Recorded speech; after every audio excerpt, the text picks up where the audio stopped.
যুদ্ধবিরতি আলোচনাটা প্রাইমারিলি ভেস্তে গেছে, এটা বলাই যায়। তবে ভেস্তে গেলেও আমি মনে করি যে প্রথম আলোচনা যেটা 1979 সালে যে ইসলামী বিপ্লব, তারপর থেকে এখন পর্যন্ত যে সময়টা গেছে এর মধ্যে কোনো এত উচ্চ পর্যায়ের ইরানি এবং আমেরিকান বৈঠক অনুষ্ঠিত হয়নি। যুদ্ধ ভেস্তে যাওয়ার সবচেয়ে বড় কারণ ছিল দুই পক্ষের কয়েকটি মূলত শর্ত। ইরানের কাছে যে ইউরেনিয়ামগুলো আছে যুক্তরাষ্ট্র চায় যে এগুলো ফেরত নিয়ে যাবে, কিন্তু ইরান তো তার ইউরেনিয়াম যে 420 কেজি ইউরেনিয়াম যুক্তরাষ্ট্র তাদের দিয়েছিল সেটা অন্য কোনো তৃতীয় দেশে দিবে না। এটা একটা বড় কারণ। আর ইরানের দাবি হরমুজ প্রণালীর অধিকার পরিপূর্ণভাবে তাদের হাতে থাকবে। সেটা ছাড়ের ব্যাপারে আমেরিকা ইচ্ছুক নয়, কারণ তাদের মূল কথা হচ্ছে যে আমরা যদি হরমুজ প্রণালী ছেড়ে দিই তাহলে আমাদের যুদ্ধের অর্থ কি? আমার তো কোনো যুদ্ধ করার কোনো প্রয়োজন ছিল না, কারণ হরমুজ প্রণালীর মূল লক্ষ্য ছিল। এখন আমেরিকার প্রেসিডেন্ট ডোনাল্ড ট্রাম্প বলেছেন যে যদি ডিলটা না হয় তাহলে ইরানকে ভয়াবহ পরিণতির শিকার হতে হবে, এটা তো উনি বলেন। এবং জেডি ভেন্স বলেছেন যে আলোচনা 21 ঘন্টা আলোচনা শেষে কোনো সমঝোতা ছাড়াই এটা চলে গেছে, শেষ হয়ে গেছে। তবে তার কথাতে একটা জিনিস বোঝা গেছে যে আলোচনার টেবিলে অ্যাকচুয়ালি একটা কিছু আছে যেটা ইরানের জন্য তোলা আছে। ইরান যদি সেটা রাজি হয় তাহলে তারা এই আলোচনাটাকে সফল বলে মেনে নিবে এবং যুদ্ধবিরতির দিকে যাবে।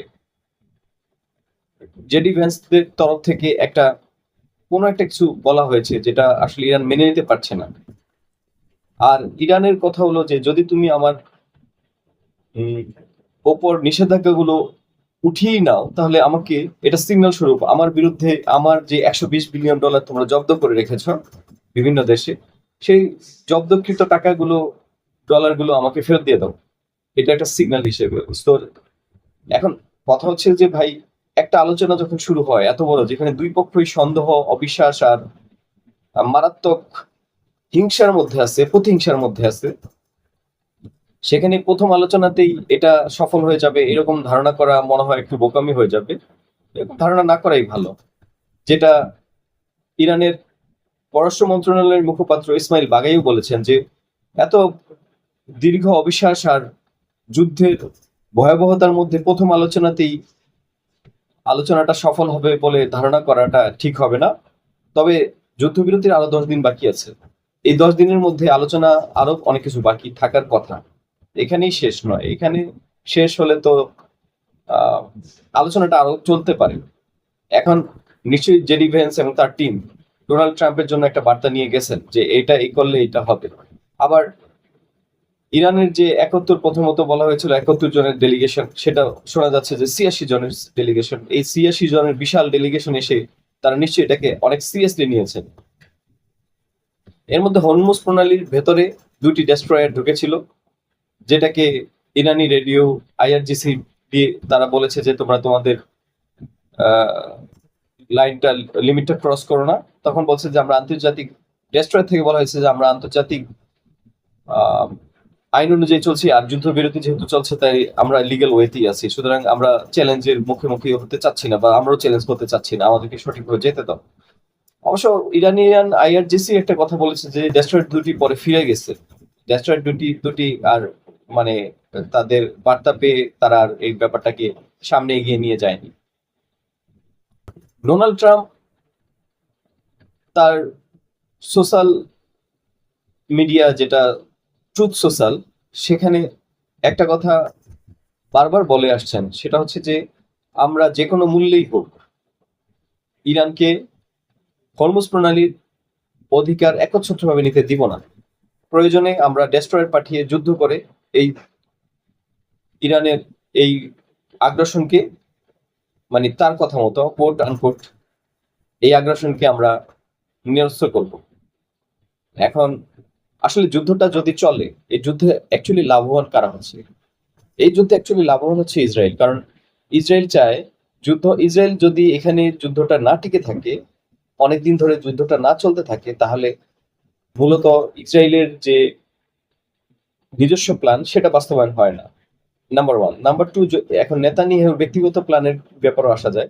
নেতানিয়াহু যদি এই যুদ্ধটা না চালিয়ে যান আর দেশ যদি জরুরি মানে এমার্জেন্সিতে না থাকে, তাহলে তারও যে রেজিম, তার বিরুদ্ধে যে মামলাগুলো আছে সেগুলো তো নতুন করে আবার চলে আসে সামনের দিকে। ইন্টারন্যাশনাল ক্রাইম ক্রাইম কাউন্সিলে ও তার যেই মামলাগুলো আছে সেগুলো চলে আসে। সো উনি চাচ্ছে না যে যুদ্ধগুলো বন্ধ হয়ে যাক। দক্ষিণ লেবাননে আজকেই ব্যাপক হামলা করেছে ইসরায়েল, সেখানে 5 জনের মতো নিহত হওয়ার কথা শোনা গেছে, যদিও মিডিয়াতে বেশি আসে না। 5 জনের জায়গায় আরেকটু বেশিও হতে পারে। তো যুদ্ধটা কিন্তু চলমান আছে। ইরান এবং যুক্তরাষ্ট্রের পক্ষ থেকে থেমে থাকলেও হিজবুল্লাহ আর ইসরায়েলের পক্ষ থেকে থেমে নেই। হিজবুল্লাহ তার সামর্থ্য মতো যতটুকু যত সামর্থ্য ইউজ করে তারা যুদ্ধ করে, আর ইসরায়েল ব্যাপক হামলা চালিয়ে যাচ্ছে দক্ষিণ লেবাননে। মূলত এই আগ্রাসন, এই যুদ্ধ, এগুলো আসলে ইরানকে যুদ্ধে টেনে রাখার জন্যই ইসরায়েল চালিয়ে যাচ্ছে। আর এই যুদ্ধটা যাতে সফল ভাবে শেষ না হয় চুক্তির মাধ্যমে, কোনো ডিপ্লোমেসির মাধ্যমে, সেই চেষ্টা ইসরায়েলের পক্ষ থেকে কিন্তু ক্রমান্বয়ে করা হচ্ছে। কারণ এই যুদ্ধ যদি টিকিয়ে না রাখা যায়, তাহলে মধ্যপ্রাচ্যের যে অস্থিতিশীলতা এবং সেই ঘোলা পানিতে মাছ শিকার, সেটা ইসরায়েলের পক্ষে অসম্ভব হয়ে পড়ে। আর আমেরিকা এবং তাদের যে এলাই, তাদের মিত্র বলতে মধ্যপ্রাচ্যের যারা তাদের মিত্র দেশ, যেমন সৌদি আরব, কুয়েত, কাতার, বাহরাইন, জর্ডান, তারাও আসলে কোনো না কোনো ভাবে ইরানকে কোণঠাসা করে রাখার ব্যাপারে আগ্রহী। কারণ ইরানের যে আঞ্চলিক শক্তি হিসেবে আবির্ভাব, এটা মধ্যপ্রাচ্যের এইসব দেশগুলোর উপরে ব্যাপক হুমকির একটা সৃষ্টি করতে পারে, এটা তারাও জানে। সেজন্য এটার জন্য আমেরিকার ভূমিকাটাই কিন্তু এখানে বিশালভাবে তারা প্রত্যাশা করে। এই জন্য আমেরিকা চায়ও না আসলে যুদ্ধটাই। আমেরিকা এবং ইসরায়েল এরা কিন্তু যুদ্ধ বন্ধ করার পক্ষপাতী না। আমেরিকা আজকেও যদি এই ধরনের নেগোসিয়েশনে আসতে বাধ্য না হলে আসতো না। কারণ আমেরিকা পৃথিবীকে দেখাতে চাচ্ছে যে তারা আলোচনার ব্যাপারে কতটা উন্মুখ। অ্যাকচুয়ালি তারা মূলত একটা যুদ্ধে ফেসে গেছে, সেটা ইন্টারন্যাশনালিও, এমনকি তার জাতিগতভাবে, তাদের রাষ্ট্রীয়ভাবে ভেতরে জনগণের ভেতরেও এই যুদ্ধের ব্যাপারে অনাস্থা প্রকট। এমন অনাস্থার মধ্যে থেকে যে তারা সঠিকভাবে যুদ্ধটা পরিচালনা করে জয়লাভ করে আসবে, সেটার জন্য যে সময় দরকার, সেই সময়টা কিন্তু জনগণ দিতে চাচ্ছে না। জনগণ চাচ্ছে যে যুদ্ধটা ইমিডিয়েটলি বন্ধ হোক এবং স্থিতিশীলভাবে তারা তাদের দ্রব্যমূল্যের ঊর্ধ্বগতিটা রোধ থাকুক, আমেরিকার বাজারে তেলের দামটা কম থাকুক। আর মার্কিন যুক্তরাষ্ট্রের প্রেসিডেন্ট ডোনাল্ড ট্রাম্পও কিন্তু সামনে যে ইন্টারিম একটা ইলেকশন আসতে যাচ্ছে আমেরিকাতে, সেটার আগে তেলের দাম থেকে শুরু করে যুদ্ধ অবস্থা থেকে শুরু করে সবকিছু নিয়ন্ত্রণে রেখে সেই ইলেকশনটা করতে চাচ্ছে। কারণ এই অবস্থায় যদি তার ইলেকশনটা করতে হয়, তাহলে উনি কিন্তু যুদ্ধ মানে ইলেকশনে তার রেজিমটা যে আবার নতুন করে আসবে, তার যে সরকার আবার ক্ষমতায় আসবে বা উনি ক্ষমতায় টিকে থাকবেন, এই ব্যাপারে সন্দিহান একটা পরিস্থিতি বোঝা যাচ্ছে। সুতরাং আহ ইরান তার ট্রিগার থেকে হাত সরায়নি, আলোচনা চালাবে, অবশ্যই আলোচনা চালাবে। ইরানেরও কোনো অপশন নেই আলোচনা ছাড়া। আর আমেরিকাও তার নৌবাহিনীকে সতর্ক অবস্থা রেখেছে চারপাশে ইরানের। ইসলামাবাদ অ্যাকর্ড হয়ে যাওয়ার কথা ছিল, কিন্তু হয়নি। এটা হওয়াটা যে বাস্তবসম্মত তাও না, কারণ একদিনের মধ্যে এত বিশ্বাস অতিক্রম করে তারা একটা জায়গায় এসে পৌঁছাবেন, এটা আসলে ভেবে নেওয়াটা ভুল হতে পারে। আবার আপনি যদি চিন্তা করেন যে অ্যাকর্ডটা হয়েও যেতে পারতো, তাহলেও কিন্তু আপনি রাইট ছিলেন। কারণ দুই পক্ষই এমন একটা জায়গায় এসেছে, যদি শর্তগুলো মিলে যেত তাহলে হয়ে যাওয়ার সম্ভাবনাটা কিন্তু কিছুটা ছিল। আমি বলবো যে 90% ছিল না, 10% ছিল। ওই 10% মিরাকেল হয়নি, যেটা শাহবাজ শরীফ এবং পাকিস্তানি আসিম মুনির, ফিল্ড মার্শাল আসিম মুনির, ডোনাল্ড ট্রাম্পের বন্ধু, যেটা চেয়েছেন সেটা হয়নি। সেটা না হলেও আসলে তারা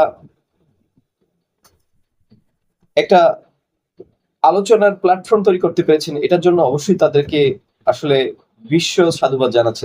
পাকিস্তানের প্রতি পজিটিভিটি বেড়েছে মানুষের। আর এই আলোচনার সূত্র ধরে হয়তো আলোচনা আরেকটু আগাতে পারে, আলোচনার একটা ক্ষেত্র রয়ে গেছে এখনো। কিন্তু আলোচনাটা যদি 10 দিনের মধ্যে কোনো একটা পজিটিভিটির ভিতরে না যায়, তাহলে আমরা কিন্তু বলতে পারবো না যে যুদ্ধটা আবার শুরু হবে না। যুদ্ধটা আবার শুরু হওয়ার যথেষ্ট কারণ ইসরায়েল তৈরি করে ফেলতে পারে। এটা যদি দুই পক্ষ চুপ থাকে তাহলে ইসরায়েল একটা কারণ তৈরি করে দিবে, যে কারণে আবার যুদ্ধ শুরু হয়ে যেতে পারে, যুদ্ধ লেগে যেতে পারে। অবশ্যই আলোচনাটা এখন খুব জরুরি। তবে ইরানের আপার হ্যান্ড আছে বলে ইরান কিন্তু এই যুদ্ধে আমেরিকার শর্তগুলো, যেটা আমেরিকার আহ, বাগের গালিবাফ সবসময় স্পিকার ইরানের যে নেতৃত্বে ছিলেন, তিনি বলেছেন যে আমেরিকার শর্তগুলো ছিল বেআইনি এবং অবৈধ এবং চাপিয়ে দেওয়া, তার আগের যুদ্ধের মতো। যদি এগুলোর ব্যাপারে, শর্তের ব্যাপারে কোনো শিথিলতা থাকতো, তাহলে ইরান এখান থেকে একটা চুক্তি করেই দেশে ফিরতো। আসলে সেটা হয়তো সম্ভব হয়নি। আসলে সবকিছুর পরেও আমি বলবো যে আলোচনার টেবিলে যেহেতু আসছে এত বছর পরে, এতটা শতাব্দী, এত অর্ধ শতাব্দী, এতটা ডিকেডস পরে তারা আলোচনার টেবিলে আসছে, এই আলোচনার মাধ্যমে তারা আসলে আরেকটু সামনে এগিয়ে যেতেই পারে। এটা অসম্ভব কিছু না। দেখা যাক আলোচনাটা কি ফলপ্রসূ হয় কিনা ভবিষ্যতে। ধন্যবাদ। আমার সাথে থাকবেন, আমার চ্যানেলকে সাবস্ক্রাইব করে পাশে থাকবেন। এতক্ষণ আলোচনা শোনার জন্য আপনাদেরকে যথেষ্ট শুভকামনা জানাচ্ছি এবং ধন্যবাদ জানাচ্ছি। আসসালামু আলাইকুম।